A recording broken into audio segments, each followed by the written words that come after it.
이 양육자. 어린애가 대형차 정비소의 너른 마당가에 구부리고 앉아서 안쪽에 박혀있는 식당을 바라보고 있었다.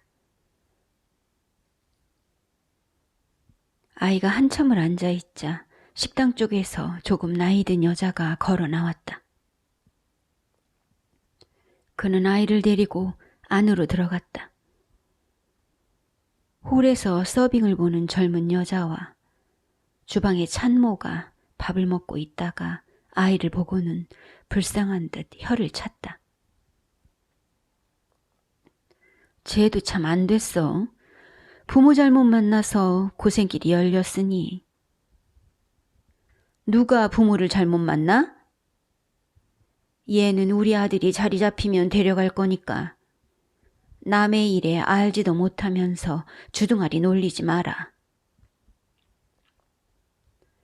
아이 할머니가 경고하듯 한마디를 던져놓고 울어서 얼숭덜숭한 손녀의 얼굴을 쓸었다. 놓고 나가라고 말했는데도 기어코 여자는 아이를 데리고 집을 나갔다. 그런 여자가 툭하면 아이에게 매질을 하여 식당으로 쫓아버렸다. 아이의 가느다란 머리카락 사이로 울룩불룩 벌겋게 솟아오른 혹들이 보였다. 이마가 깨진 자리에는 핏물이 돋아 있었다. 아이 할머니는 처음부터 여자가 못 믿어왔다. 이놈 저놈에게 몸을 굴리던 여자가 하필이면 이곳에 둥지를 틀려고 덤비는가 싶어서 애초부터 맞득치 않았었다. 아들은 자신이 방황을 할 때 여자로부터 적잖은 도움을 받아놓으라고 했지만 그 말도 선뜻 믿기지는 않았다. 무엇을 얼마나 도와줬는지는 몰라도 무턱대고 아들이 데리고 들어온 근원도 모르는 여자를 아이 할머니는 며느리로 받아들일 수 없었다.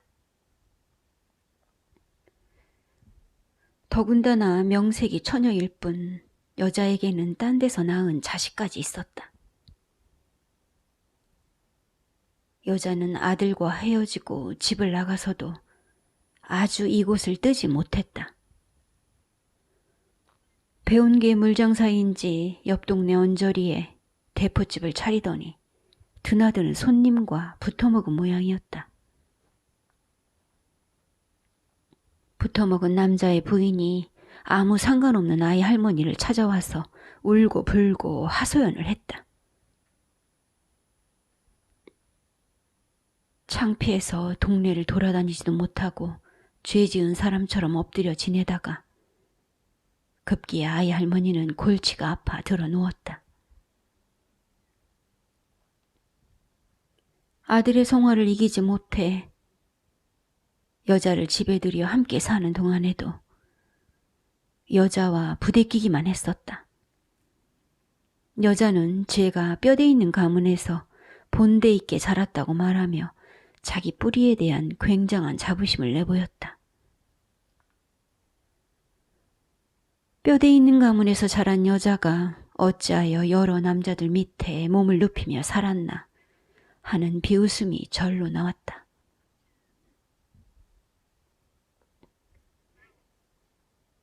여자는 사소한 일에도 시시비비를 따지는 성질이어서 대하기가 힘이 들었다. 속내를 따로 갖고 있던 여자는 속마음을 드러내지 않고 암상을 피웠다. 아이 할머니는 여자를 상대할 때마다 교활한 의중을 읽어낼 수가 없어 피곤했다. 어느 날인가 여자는 윗동서 때문에 못 살겠다고 구시렁거렸다. 여자의 말에 의하면 손윗동서가 저를 시기하여 싸움을 걸어온다는 것이었다. 자기가 고운 옷을 걸치고 나오기라도 하면 윗동서가 눈을 셀그러뜨리며 질투를 한다고 여자가 시퉁스레 말했다. 남이 잘 되는 것을 보아주지 못하는 윗동서의 성미를 도무지 참지 못하겠다며 여자는 늘 불만스러워하였다. 윗동서가 굴러 들어온 여자를 질투하는 게 사실이든 아니든 간에 집안 사람들은 자꾸 분란을 내는 여자가 마음에 들지 않았다. 여자는 별것 아닌 일에도 요란을 떨며 일을 심각하게 만들거나 사람이 보통으로 하는 말을 꼬아들었다. 집안 사람들은 그런 성품에 물려가고 있었다. 아이 할머니는 아들이 제대로 된 처녀와 결혼하도록 진작 중매를 넣지 못한 것이 안타까웠다. 그러했기에 아들이 여자를 뒤로 하고 집을 나가버리자 서둘러 멀쩡한 처자를 주선하게 했다. 아들이 변변한 가정을 꾸렸을 쯤 아이 할머니가 여자에게 아이를 떼어놓고 너는 네 갈 길을 가라고 했는데도 말을 듣지 않았다.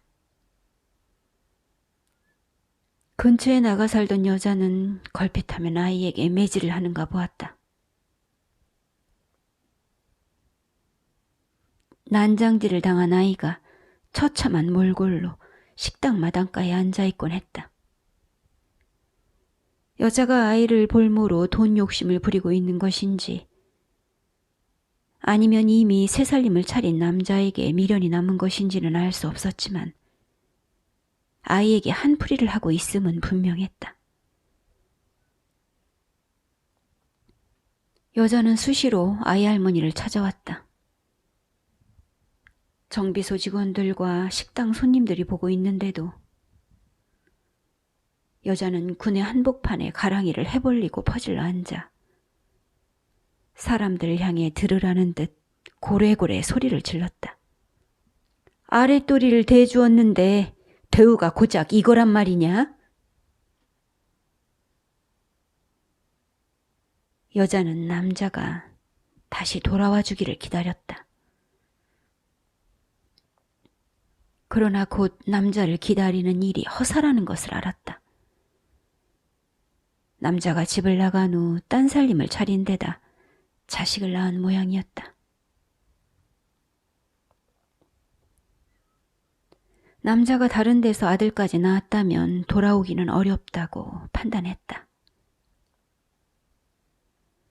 뒤늦게라도 책임감을 느낀 남자가 생활비라도 붙여올 것을 기대하며 여자는 남자의 집을 나와서도 당장 떠나지 못하고 부군의 방을 얻었다.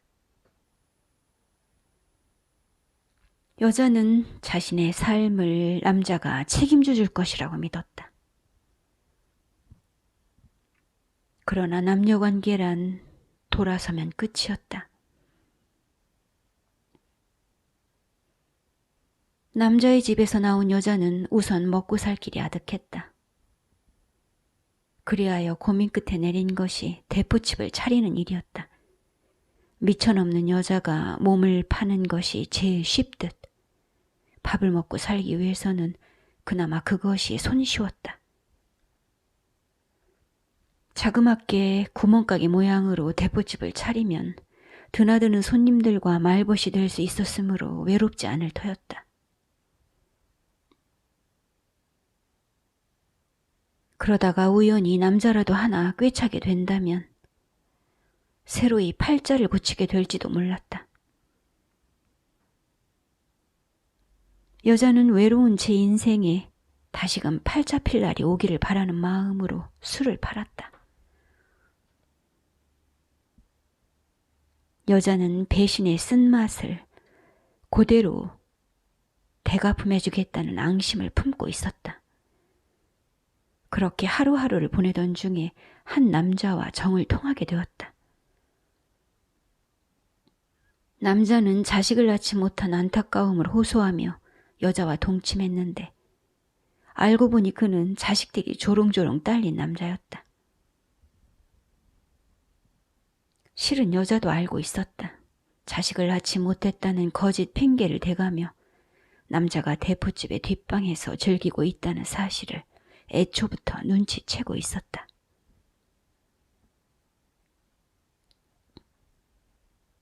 여자는 자신 남자에게 아들이라도 하나 낳아준다면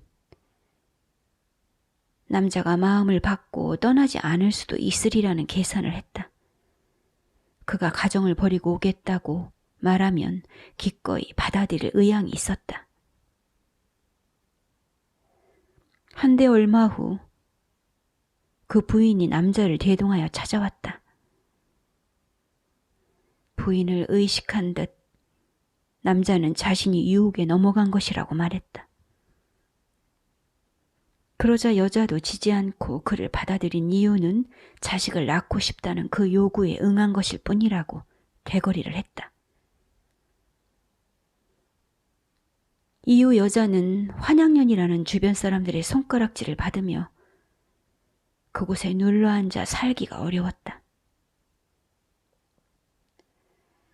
아이 아빠에 대한 정이 아직 떨어지지 않아 마음을 추스르지도 못했는데 그곳을 떠날 수밖에 없었다.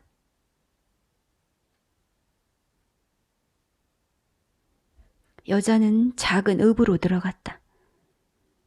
고향인 용현으로 돌아가고 싶었으나 달려있는 아이를 데리고 갈 수 없었다. 여자는 혼자 살아갈 길이 막막했다. 다행히 세를 준 주인집에서 화장품을 팔아보라고 돈벌궁리를 연결해 주었다. 여자 외에도 그 집에는 세를 든 가구가 여럿 있었다. 세입자들과 주인집 식구들이 왔다 갔다 하는 가운데 아이를 마당에서 놀게 하니 여자는 물건을 팔러 나가기가 수월해졌다. 이 집 저 집 이 가게 저 가게들 찾아다니다 보면 여자는 서글펐다.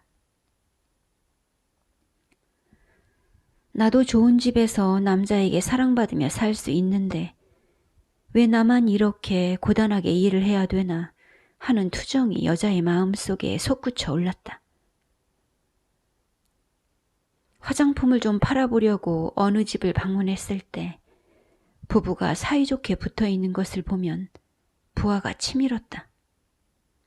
여자로 태어났으면 모름지기 남자가 벌어다주는 돈으로 살림을 하고 좋은 것을 먹고 입으며 자신을 가꾸는 일에 마음을 써야 한다고 생각했다. 또한 유리그릇처럼 소중히 다루어져야 할 여자의 몸으로 태어나 돈을 번다고 나다니다가 세파에 찌들어 여자다움을 잃게 되면 결국 유리그릇은 깨지게 되는 것이라고 여겼다. 여자는 어쩌다가 자신이 이토록 궁하게 되었는지 불평만 올라왔다. 가뜩이나 힘든데 아이까지 엄마만 찾아대며 징얼거렸다.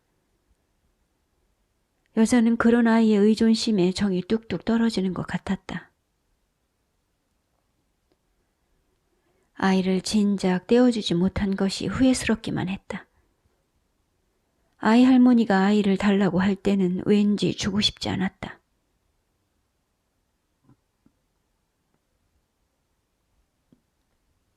의지할 남자도 없이 혼자 지낼 일이 두려웠던 여자가 적으나마 위로를 줄 것 같았던 아이를 일단 데리고는 나왔으나 시간이 지날수록 아이는 거치적거리기만 할 뿐 도움이 되지 않았다. 여자는 자신을 책임져주고 사랑해줄 남자가 필요했던 것이지 아이를 원한 게 아니었다. 남자를 찾아 그토록 헤매었지만 곁에 아무도 없으니 외롭기 그지없었다. 아이를 뵀을 때 여자는 남자와 동거 상태였지만 남자 쪽에서 어련히 알아서 혼인을 추진하여 책임져주지 않겠느냐는 막연한 기대를 하고 있었다. 그런 여자의 기대는 모든 책임을 남자가 떠맡는 것이 당연하다는 생각에 기초했다. 여자가 굳이 아이를 데리고 나온 것도 남자와의 연결고리를 갖기 위함이었다. 아이를 옆에 붙잡아두면 아이 때문에라도 남자가 다시 여자를 찾거나 원할 수도 있는 노릇이었다. 아이를 놓아주고 나면 남자에게서 영원히 외면당할 것 같은 기분이 여자에게 들어차 있었다. 일을 마친 여자가 집으로 들어갔다. 일주일 전에 정가를 넣어두었던 동생으로부터 전화가 와 있었다. 주인집 아줌마가 전화를 받으면서 적어놓은 쪽지를 여자에게 건넸다. 오랜만에 아이를 데리고 유람도 할 겸 쪽지에 적힌 주소로 찾아가 보라고 주인집 아줌마가 권하였다. 주인 아줌마는 여자에게 연락이 닿는 동기간이 있어서 다행이라는 눈치였다. 여자는 기차를 타고 동생네를 찾아가려는 마음을 먹었다. 이튿날 이것저것을 가방에 챙길 것도 없이 단출하게 여자가 아이를 데리고 기차역으로 갔다. 한참을 걸어가던 아이는 다리가 아픈 것인지 길 한 구석에 쭈뼛거리고 서 있다가 그대로 앉아버렸다. 앞서가던 여자가 뒤돌아서서 아이에게 빨리 오라고 손짓을 했다. 아이는 서너 걸음가량 뒤따라오는가 싶더니 다시 길가로 나앉았다. 여자는 슬금슬금 화가 올라오기 시작했다. 쉬지 않고 다리품을 팔고 다녀서 피곤해 죽을 지경인데 아이까지 따라와 주지 않으니 짜증이 났다. 아이는 저를 안으라는 것인지 업으라는 것인지 길가에 버티고 앉아서 걸어와 주지 않았다. 아이를 걸리고 가는 것이 거추장스럽기만 했다. 아이를 향해 여자가 버럭 고함을 질렀다. 앉아있던 궁둥이가 슬쩍 들리는 듯 했다. 기차를 타기는 이미 글러 있었다. 몸과 마음이 지칠 대로 지쳐있던 여자는 아이가 짐스러웠다. 제 입에 풀칠하기도 힘든데 어린애까지 건사해야 된다고 생각하니 자꾸만 속에서 신경질이 올라왔다. 아이 아빠와 살 때는 그래도 지금보다야 살맛이 났었다.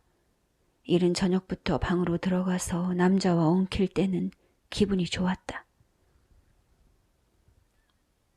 아이가 빼꼼히 방문을 열고 들어와 둘 사이에 끼어들기라도 할라치면 여자는 다 큰 아이가 왜 그러는지 은근히 부하가 날 때도 있었지만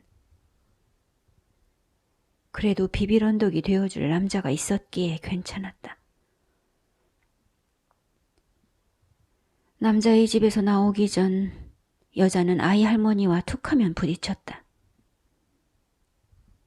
아이 할머니와 싸운 후 여자가 시발 순상놈의 집구석이야 라고 말을 뱉으면 아이가 그 말을 따라했다.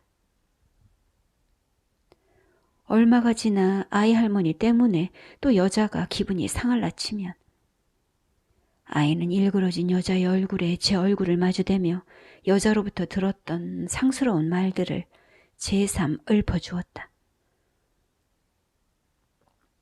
시발 순상놈의 집구석이야. 그렇지. 라고 알아듣기도 어려운 어린아이 특유의 혀짧은 소리로 내어주었다. 순상놈의 집구석이라는 말이 무슨 뜻인지도 모르는 아이가 여자의 말을 따라 읊조림으로써 편을 들어주는 모양이었다. 한데 그런 아이의 마음이 여자에게는 힘이 되어주지 못했다. 자식으로부터 힘을 얻는다는 사람들의 말은 터무니없었다. 어느덧 기차가 목적지에 도착했다.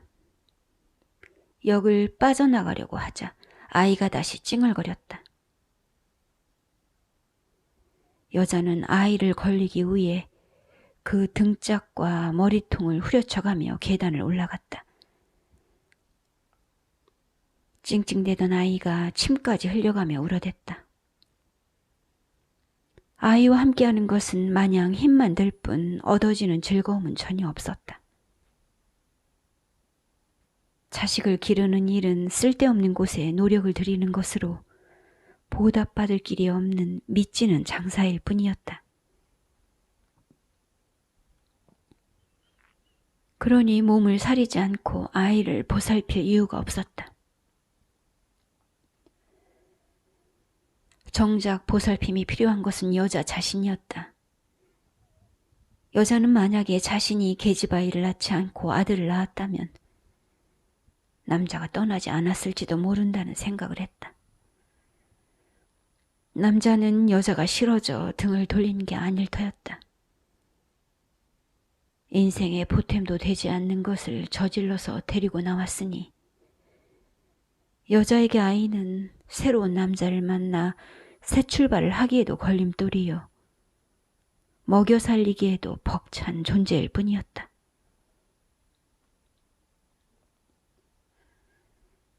동생네에 도착하니 동생의 댁이 뾰로통한 얼굴로 맞아주었다.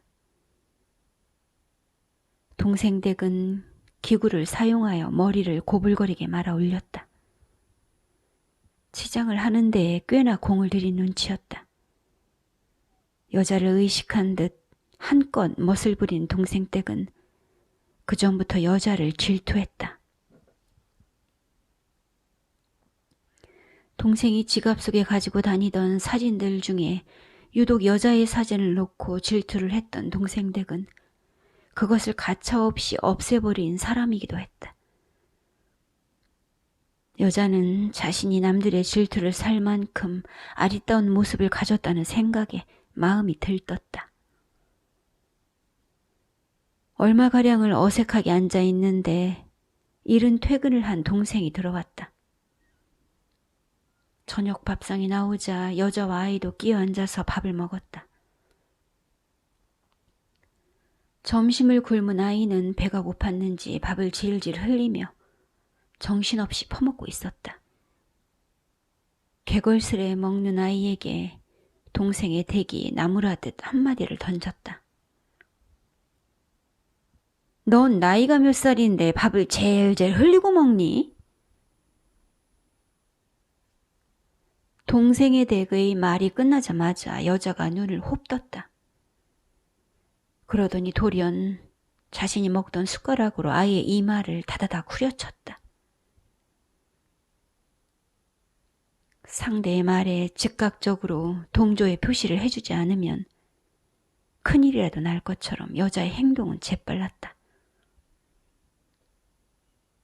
순간적으로 터진 울음소리와 함께 아이는 입안에 물고 있던 음식물들을 밥상 위에 쏟아놓았다.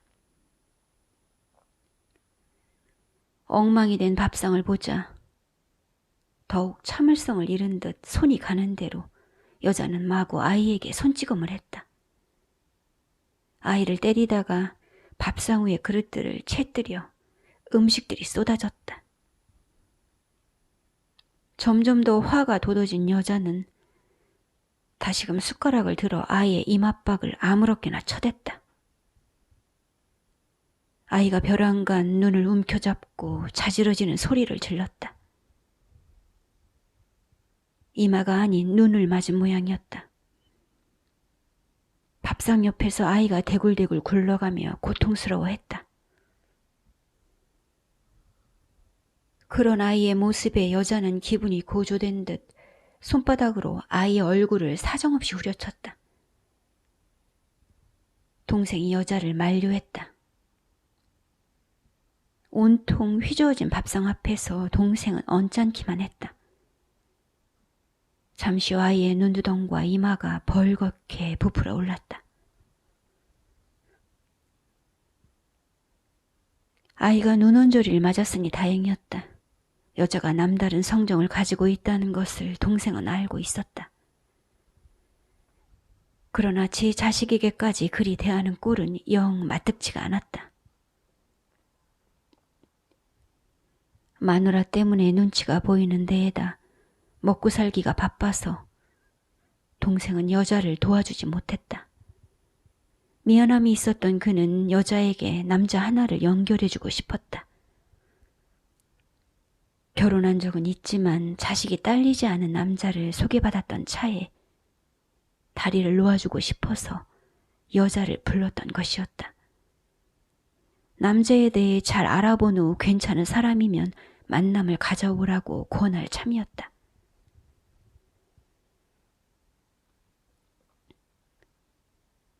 동생은 맞은편에 앉은 여자의 얼굴을 망망히 바라보았다. 어릴 적 남매 사이에 있었던 씁쓸한 추억이 떠올랐다.